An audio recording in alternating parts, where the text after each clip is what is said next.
আসসালামু আলাইকুম, hello everyone. Finally কিন্তু কেটিজন দেখেন এয়ারড্রপ দিয়ে দিছে, তবে অনেকেই কিন্তু টাকা পাননি, মানে যে ডলারটা দিয়েছে সেটা কিন্তু পাননি। চলুন কেন কেন পাননি, কোন কোন শর্ত আপনারা কমপ্লিট করেননি সেটা আপনাদেরকে দেখাচ্ছি। সো এখানে দেখেন আমরা এয়ারড্রপে ক্লিক করছি, বাট এখানে শুধু দুইটা টিক মার্ক রয়েছে, আর এখানে বাকিগুলো সবগুলো ক্রোজ। এই যে ক্রোজগুলো দেখতে পারতেছেন, আমরা টাস্ক কমপ্লিট করিনি এবং সোশ্যাল মিডিয়াতে যাইনি এবং স্পেস কয়েন নেইনি, দেন আপনারা SYKT-টা নেয়নি। এগুলোর কারণে কিন্তু আমাদের কি, তারা কিন্তু এয়ারড্রপের মধ্যে ডলার দেয়নি।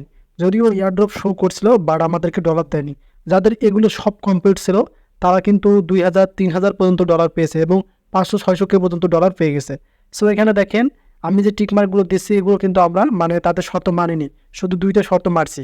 এই কারণে কিন্তু আমাদের এটা এলিজিবল করে দেয়নি তারা, মানে এয়ারড্রপটা যেটা দিছে সেটা কিন্তু এলিজিবল করে দেয়নি। এই কারণে কিন্তু আমরা একটা ডলারও পাইনি।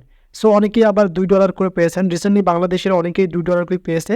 বাট নিচে দেখতে পাচ্ছেন গেট মাই এয়ারড্রপ নাও, এই যে আপনারা দেখতে পাচ্ছেন গেট নাও, এখানে দেখেন unfortunately you are not eligible for the airdrop, মানে আমরা কিন্তু এলিজিবল নই, কারণ ওই যে আমরা টাস্কগুলো নেইনি এবং আমরা কয়েনগুলো নেইনি। এই কারণে কিন্তু কেটিজেন আমাদেরকে এয়ারড্রপ যদিও দিয়েছে কিন্তু ডলার দেয়নি। সো ক্লিয়ার কাট বলতে পারছি।